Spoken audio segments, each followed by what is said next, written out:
Welcome. We're going to do our FANUC certification video today. Today we're going to be looking at motion programming instructions. My name is Kevin Kaiser. I am chair of the Machining, Mechanical Engineering, and Industrial Systems Department here at AB Tech. First thing we want to remember in terms of safety, first and foremost, we always want to make sure we protect the people, that's you using the robot or the people involved. Second is the robot itself. Third is our external devices. Third may be our tooling or our fixturing. And fifth is actually the workpiece or the part we're working with. We've got 10 principles of safety here that we always follow in all of our ATR classes. First is to remove all obstructions from the work area. Make sure you get your Sharpie pens, any tools, any tape measures. Make sure you remove those. Always check the robot for damage, and if there's any damage, come see me. Make sure you secure loose-fitting clothes. Make sure you tie up your hair, or if you have long beards. And make sure you always know where the e-stops are. The e-stops would be on the standard operating panel, or the e-stop would be on the teach pendant itself. You just have to press the e-stops to deactivate the robot.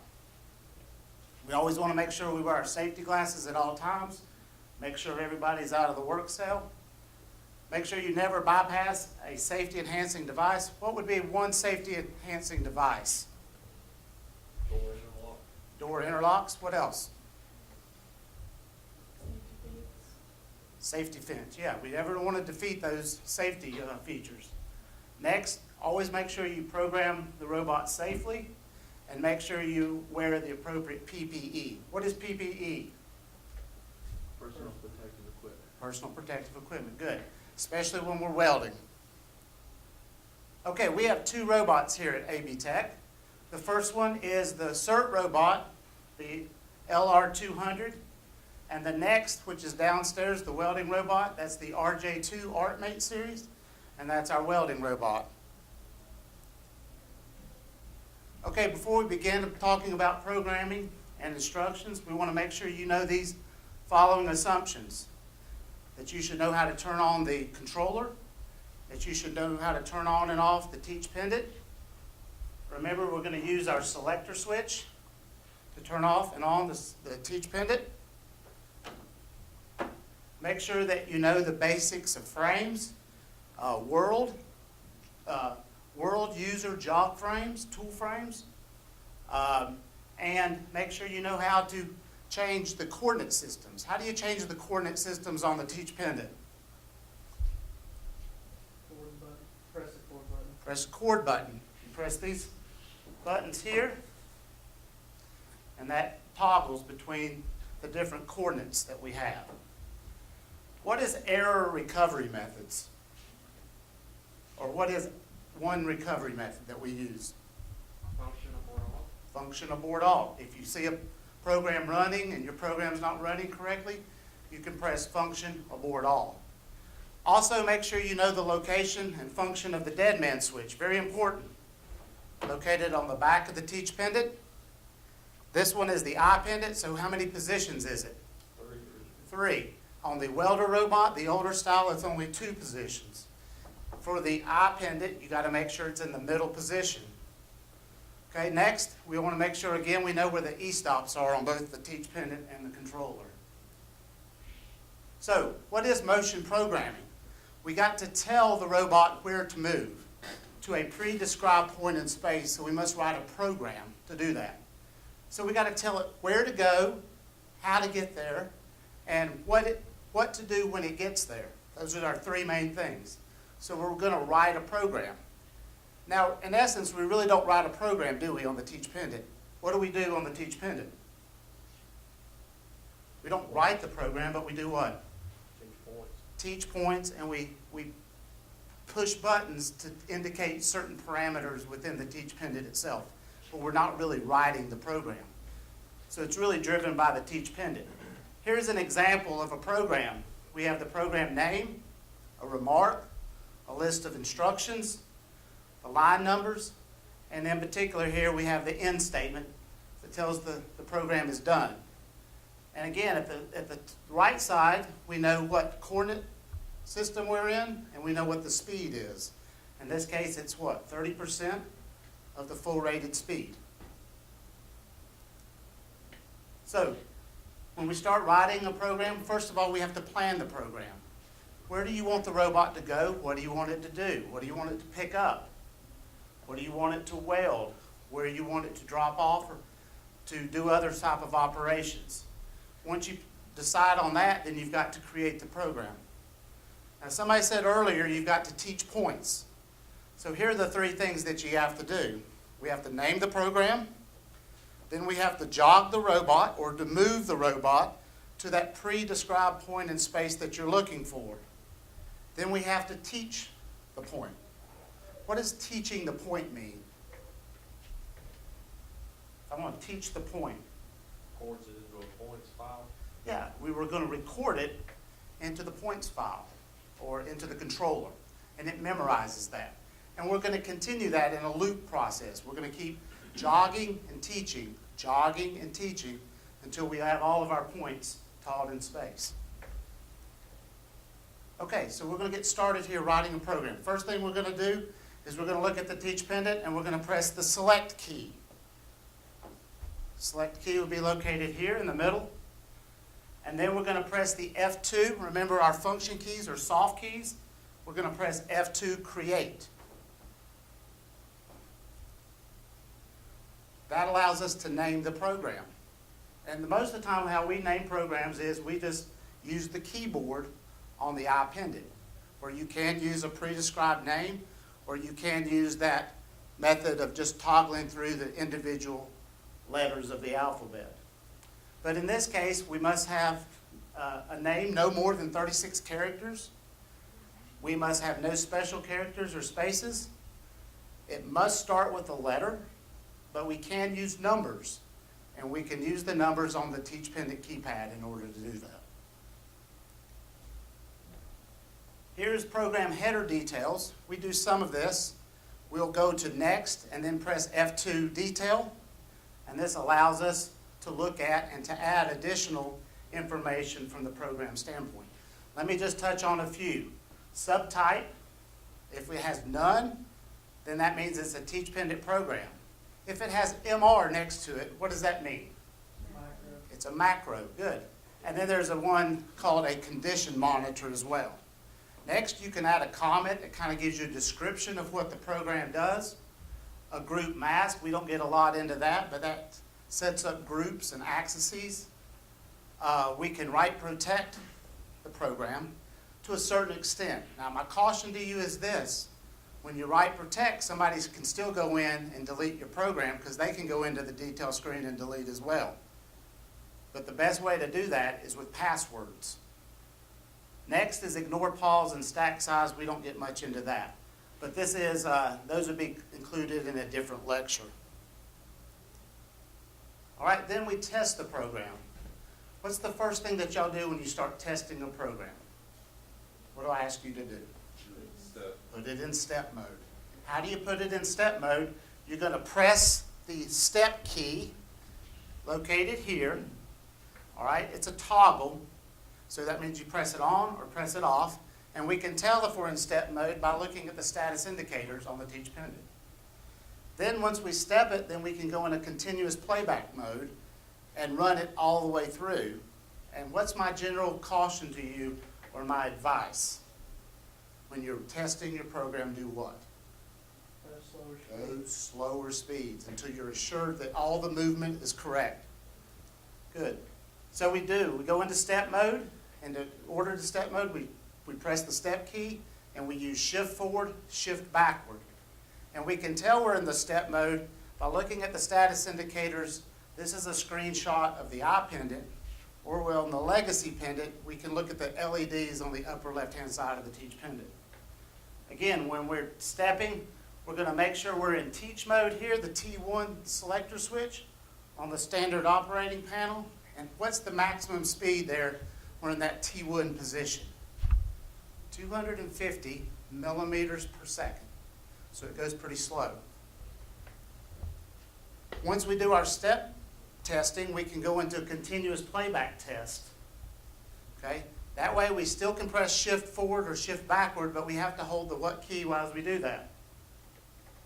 We have to hold the what key? You still have to hold your shift key down in order to play fully throughout the program.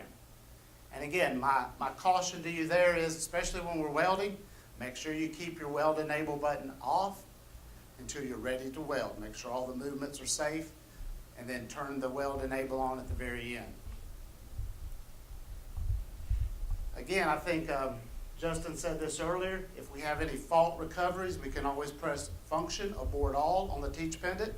The function key is located next to our data key. We'll press function, and then the first option there when the menu comes up is abort all. I like to press reset just in case. That clears any applicable faults, and then we can go ahead and run our program. As you've seen sometimes in our testing, you can always run your program out of sequence. Okay, but you'll get a prompt message that says, are you sure you want to do this? And what do I ask you to do? You say yes, but what? Make sure that the robot doesn't do what?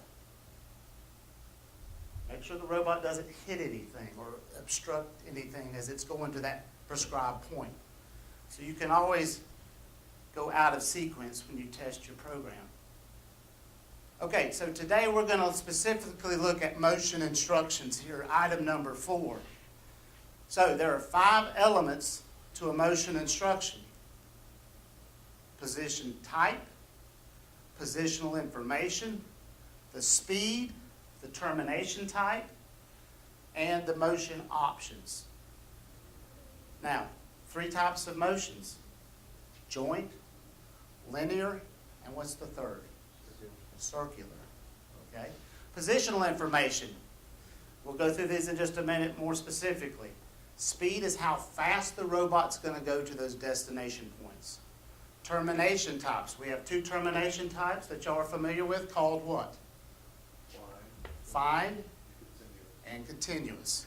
All right, and then motion options. We're not going to cover all the motion options in this lecture, but a couple of motion options that y'all are familiar with should be weld enable, or arc start, excuse me, not weld enable, but arc start, arc end, or weave start and weave end are 2 applicable, or several applicable motion options that we deal with here at AV Tech.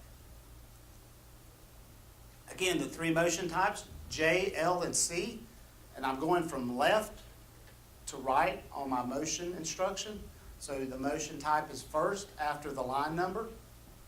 And this describes how the robot is going to go to that point. And remember, it's not how you jog it to that point. It's when you get to that point, the controller will record that information. It's irregardless or regardless of how you get to that point jogging-wise. Let's look at the first motion, joint. Joint's going to be your fastest motion. It causes the robot to move all required axes to the destination position simultaneously. The motion of each axis starts and stops at the same time. This diagram here showing our MIG welder shows you how that would go from the start position here to the destination position.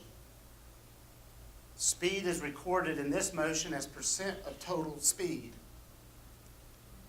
Next is linear motion.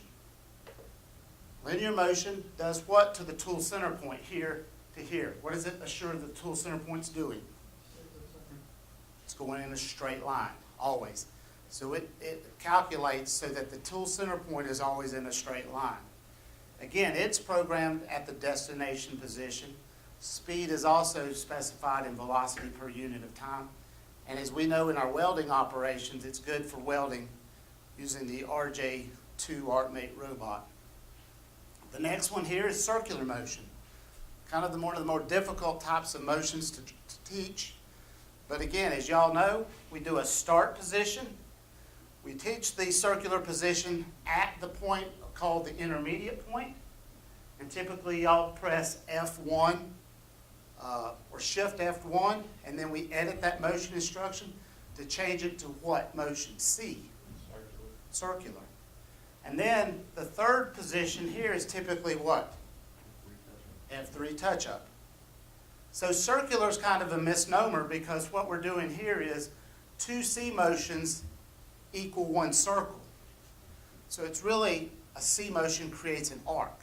2 arcs are going to equal to a circle. Position information, that's the next motion element here that we're going to look at. We have 2 types, a position or a position register. What's the difference between the two? One's local and one's global. Which one's global? PR, good, PR.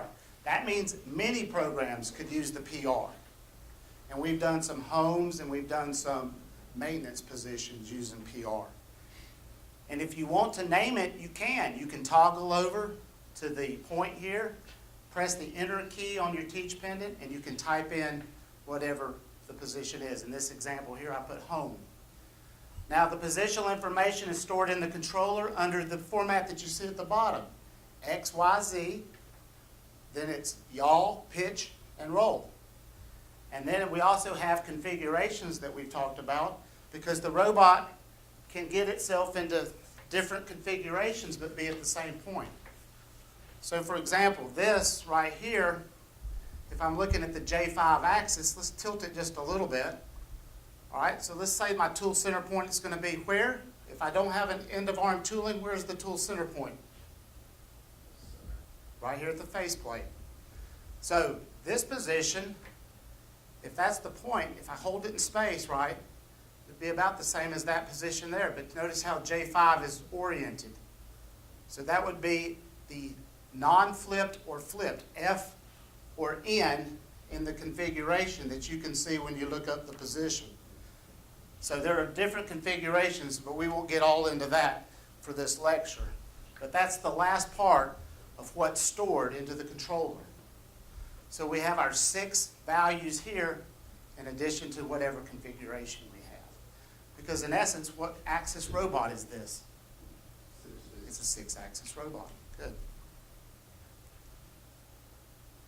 We can get to that positional information in 2 ways. We can look at the POSN key, press the POSN key on the teach pendant, or we can toggle over once the program is written to that point, and then we hit the position soft key F4, and that will bring up this positional data here. Remember, X, Y, and Z are in millimeters. Yaw, pitch, and roll are in degrees. Good. All right, the next is pretty easy, pretty straightforward. Speed. How fast do you want it to go? Typically, it's expressed as a percentage of speed or in distance per unit of time. The next 2 things are our termination. We have 2 options, fine and continuous. Okay, let's look at the first one here. Fine termination actually causes the robot to stop at the destination position. It gives it feedback to the controller and says, hey, I'm here, or hey, verify that I'm in the right position. And you can see here by this diagram, start position, position 2, position 3. It's going to come to that point specifically in fine termination. And we know fine terminations are good for our welding, for our starting of our weld, and our ending of our weld. The next one is continuous. Continuous provides us some level of shortcutting. And if you'll notice here, we go position 1 to position 2 to position 3. But with continuous, based on the percentage of the number, that gives us a shortcut. The greater the number in the value there, the greater the shortcut. So a CNT 100 gives you a bigger shortcut than CNT, let's say 25. So what it does is actually accelerates and then deaccelerates to those positions as it goes through the motions. And then lastly, motion options. You can see there are many motion options available to us, but typically we've only been dealing with the arc welding instructions. And again, I mentioned several of those a while ago. Weave start, weave end, or arc start, or arc end. Okay, and that's the end of our discussion on motion programming and instructions. Okay, now we're going to demonstrate here on writing a motion program. Safra is going to go ahead and create a program, so she's going to press F2. Go ahead and name it, and our name for our program will be Big Box. She's going to use the keyboard. Exit. All right, now she's going to edit, F3 edit. Now she's got the screen now to where she can start entering in her motion instructions. Okay, so she's going to do home position. So Safra, we'll go ahead and we'll start this just a minute, then we'll move over to the robot. So let's go ahead and record the home position as is. All right, she's got a pre-recorded position now, and we're going to accept that. The J, it's a J, and the @ symbol tells us we're at that position now. It's called P1. We're at 5%, and we're at a termination of CNT 100. Now, I think we should make that speed a little bit faster, so let's go up and make it at least 50% for right now. So go 50% the speed, and we're editing that. And then she's going to go down to her next line. Now we want to record an approach point. So we're going to get up now, and we're going to move to the robot so that she can see it clear and jog the robot into an approach point position. Cut. Her next motion instruction for the approach point, and we're just going to use the grid space down on the bottom of the cert cart as our reference point. So she's got her home position recorded, and now she's going to go ahead and jog the robot into position so that she can record an approach point.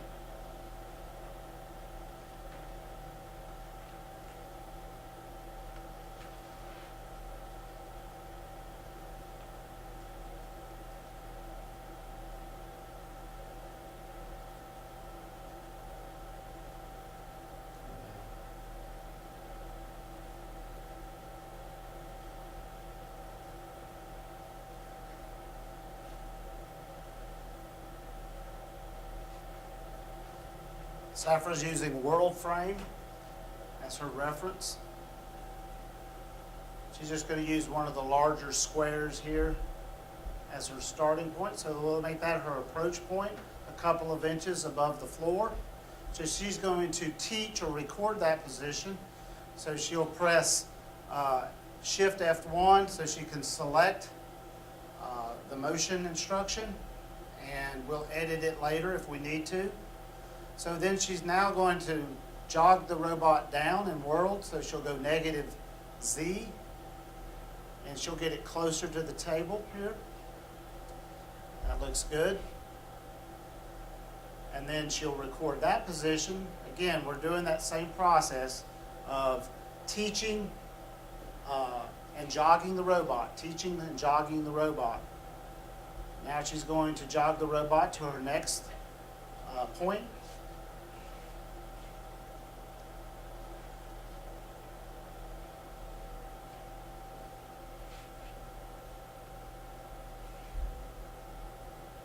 Go to the next point.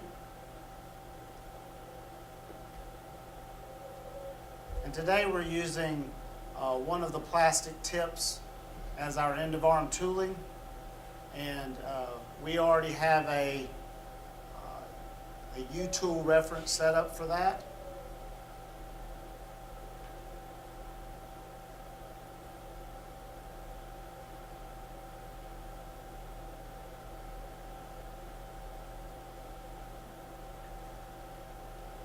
She's going to teach the last position outlining the square.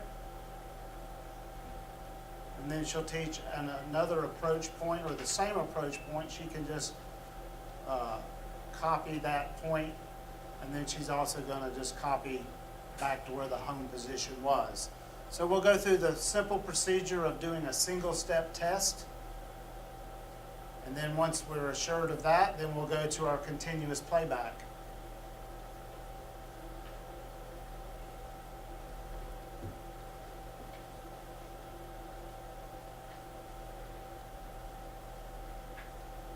Safra is editing some of the motion instructions by using the cursor keys and then changing some of the speeds accordingly.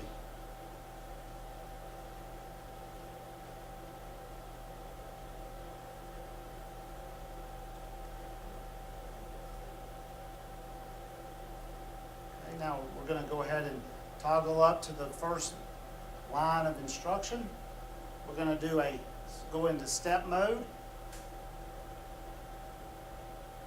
We're going to ensure that the points have been recorded properly. It's going from home to approach. All right, down to our first.